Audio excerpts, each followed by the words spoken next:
Para falar a respeito de mercado de soja, de milho também de todos esses parâmetros novos, né, que entraram principalmente a partir da última semana, que mostram um cenário mais complicado para o sistema bancário norte-americano, principalmente para alguns bancos mais novos, e que realmente ressentiram mais com as taxas de juros mais altas nos Estados Unidos. Até as taxas de juros, o volume, né, a força de subida dela pode mudar por conta desta situação. Bom, para falar a respeito destes assuntos, mas que impactam diretamente o mercado de soja, eu converso agora ao vivo pela internet com Cristiano Palavro, ele que é analista da Pátria Agronegócios. Cristiano, está um pouco mais complicado ver um norte em relação aos negócios com soja, por exemplo. Soja, hoje nós temos algumas informações positivas, inclusive até para o mercado norte-americano, mas semana passada também tinha, né? Mas a verdade é que outros elementos acabaram também por fluir o mercado. Como é que você avalia este momento do mercado da soja com tantos novos atores agora dentro deste momento da oleaginosa? Boa tarde, seja bem-vindo. Muito boa tarde, Fabiano. Obrigado pelo convite novamente para estar aqui com vocês.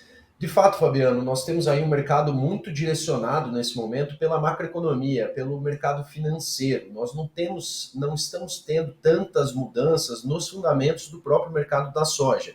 A gente sabe aí dos fundamentos de quebra de oferta aqui na América do Sul, pressão de colheita aqui no Brasil, mas o que tem interferido mais nas dinâmicas de preços tem sido essa situação do mercado financeiro e esses riscos que têm sido adicionados com os problemas bancários, de bancos lá nos Estados Unidos. Isso vem mexendo, inclusive, rapidamente na perspectiva da curva de juros nos Estados Unidos. Até a semana passada era quase um consenso no mercado, mais um aumento de 0,5% na taxa básica de juros lá nos Estados Unidos, fato favorável ao dólar, só que com essa situação de insolvência do sistema bancário, há a percepção de que essa curva de juros vai perder força, inclusive com apostas de nenhum aumento para a semana que vem, na próxima reunião do Fed. O que a gente está vendo dentro desse cenário? Essas preocupações acabam afastando investidores, fundos de investimento de ativos de maior risco, e isso tem diretamente impactado as commodities. O maior efeito tem sido sobre o petróleo caiu forte nesses últimos dias, uma queda de 15%, no preço do barril do petróleo da WTI, desde que esses problemas começaram, e como o petróleo tem, além da correlação do mercado financeiro, das commodities em geral, o petróleo também é super correlacionado com a soja e com o milho, que são também matérias-primas de biocombustíveis. Isso fez com que o óleo de soja fosse o que sentisse mais essa pressão negativa, o óleo que já vinha impactado também pela queda nos óleos vegetais na Ásia, e isso vem atrapalhando a formação dos preços da soja. Um ponto importante, Fabiano, é que mesmo com toda essa pressão, a gente vê que a soja grão não tem caído de forma muito agressiva em Chicago. E isso dá sinais aí da força dos fundamentos que, com a quebra da Argentina e do Rio Grande do Sul, ainda deixam os estoques, a oferta e demanda muito ajustada na continuidade desse ano. É claro que os preços do Brasil não dependem só de Chicago, e a gente tem um certo descolamento aí entre o que Chicago está expressando para os preços e o que a gente está vendo a realidade aqui no interior do país.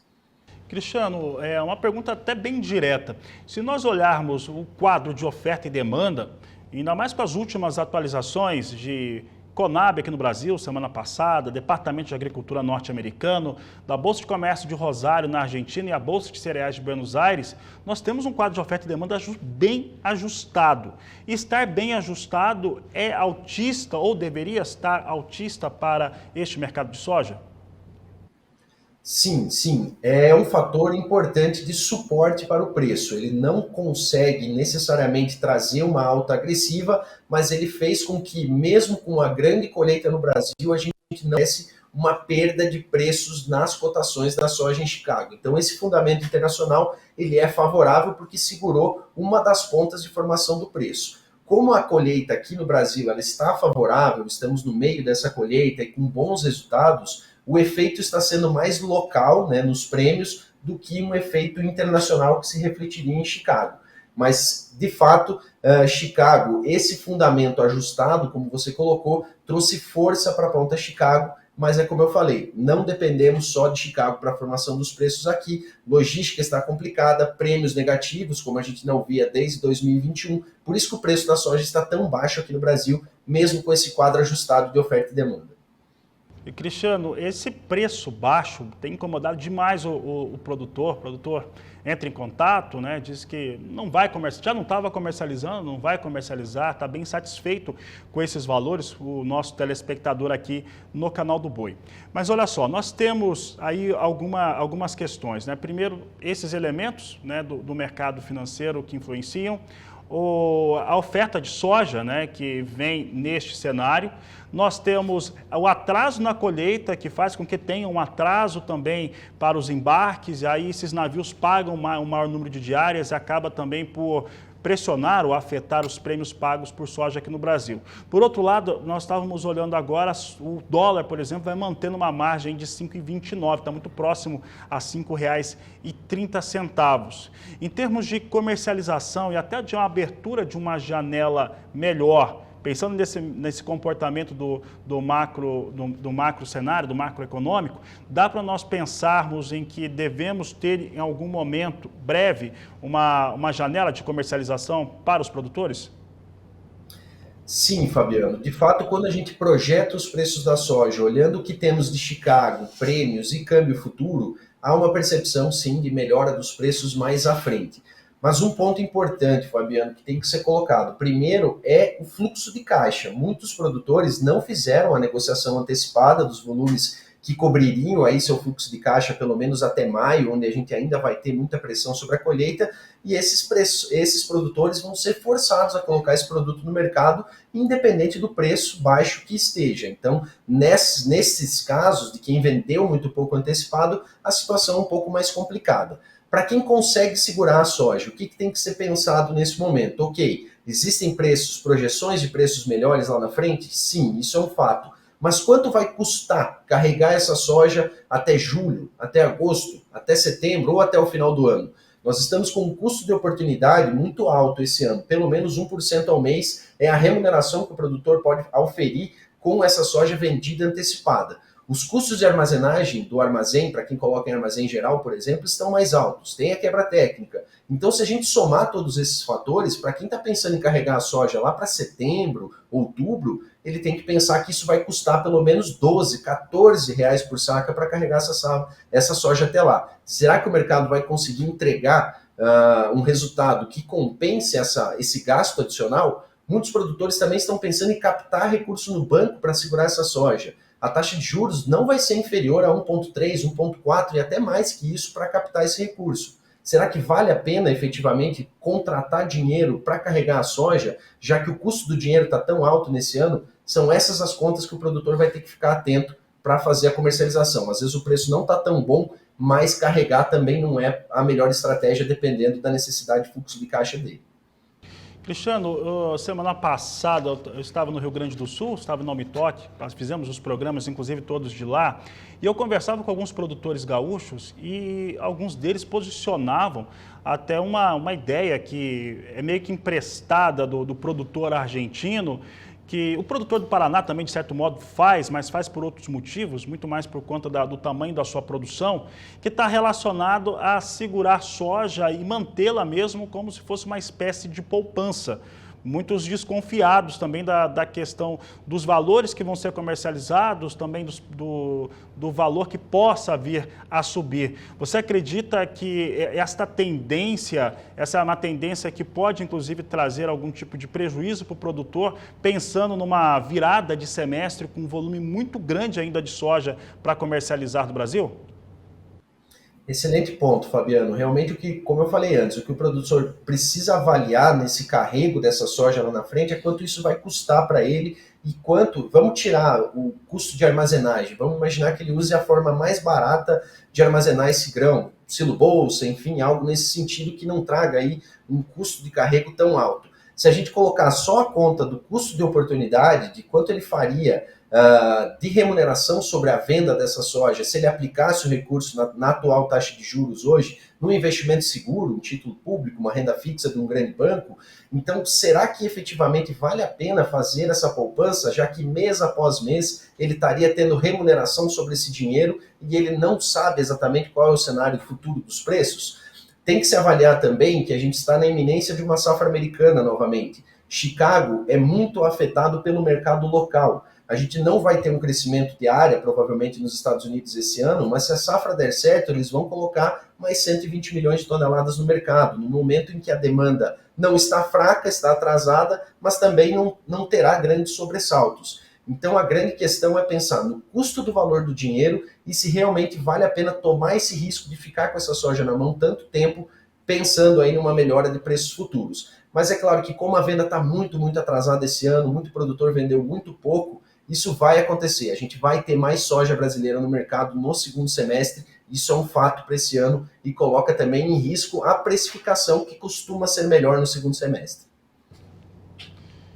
E agora falando um pouco a respeito desse segundo semestre, porque no segundo semestre nós vamos ter uma ideia um pouco mais profunda, né, sobre o tamanho dessa safra norte-americana. Tem um potencial de safra bom, né, chegando próximo a 122 milhões de toneladas, e isso foi já expresso pelo Departamento de Agricultura norte-americano. Potencial não é produção, né, tem que acontecer muita coisa, e vindo uma safra de 122 milhões de toneladas, isso traz o equilíbrio, né, de oferta e demanda, ou o quadro ainda assim fica ajustado? E aí pensando que o Brasil ainda vai ter um volume considerável de soja para comercializar, Cristiano. Sim, se a gente tiver uma safra normal nos Estados Unidos, há sim uma melhora nessa questão, uma oferta um pouco maior do que nós temos hoje em relação à demanda. Realmente, pensando numa estratégia de como lidar com isso, realmente o produtor tem que pensar um pouco mais nas estratégias derivadas, tanto ofertadas pelas tradings ou ofertadas também através de operações em bolsa. Se nós temos um Chicago alto hoje, e o mercado americano costuma impactar mais diretamente essa ponta, pensar em estratégias de trava do Chicago e deixando a ponta, o grão físico em aberto para negociar mais à frente, com uma melhora na curva de prêmios e uma redução dos fretes, é uma estratégia importante. Então, realmente, a safra americana, se vier saudável e tiver um bom resultado, ela alivia esse quadro ajustado de oferta e demanda e a gente pode, sim, ter um preço em Chicago voltando a trabalhar em patamares mais próximos da média, ali voltando para casa dos 12, 13 dólares por bushel, que já é o que a gente observa na curva futura. Se você pegar o contrato setembro em diante, já é isso que ele sinaliza para Chicago, patamares bem menores do que temos hoje no spot. Tá certo, Cristiano. Cristiano, e agora para encerrar, quero falar com você um pouco a respeito de milho, né? Nós estamos com um mercado bem interessante para produtores aqui no Brasil, mas nós tivemos nessa semana já um movimento que afetou Chicago, acabou refletindo aqui no país. Como que esse mercado vem andando, Cristiano, pensando aí no cenário global? Hoje, inclusive, vou trazer daqui a pouco, durante o programa, mais uma venda acima de 600 mil toneladas de milho norte-americano para os chineses. Olha, o cenário de milho, falando primeiro do Brasil rapidamente, é que para o spot, para o disponível, né, a gente tem um mercado muito lateralizado nesse momento e essa lateralização, esses preços que sobem um pouquinho, caem um pouquinho, não saem muito do mesmo patamar, isso já dura semanas. Agora, projetando um pouquinho mais à frente, pensando em quem está instalando as suas lavouras de segunda safra. Um ponto importante é que o preço no segundo semestre ele depende muito da paridade de exportação, que depende, por sua vez, muito do preço lá em Chicago. A gente já viu que desde a divulgação do crescimento da área nos Estados Unidos agora em 2023, os preços em Chicago perderam bastante força nesses últimos dias e isso acabou pressionando toda a paridade de exportação no mundo. A gente sim vai exportar muito esse ano aqui no Brasil, porque nós temos uma quebra importante na Argentina, que é um competidor importante, nós temos a Ucrânia que não vai conseguir produzir normalmente pela continuidade da guerra, então nós temos sim grande capacidade de exportação. Mas a questão é, a que preço? Então, o produtor que está instalando sua segunda safra nesse momento, ele tem que estar atento com essa precificação para o segundo semestre, porque se tivermos uma safra razoavelmente boa aqui no Brasil, nós vamos ter sim muito milho colocado no mercado, a demanda existe, mas a sinalização também de uma safra maior nos Estados Unidos pode baixar todo o preço de exportação no globo e isso afetar a precificação aqui no interior do Brasil também.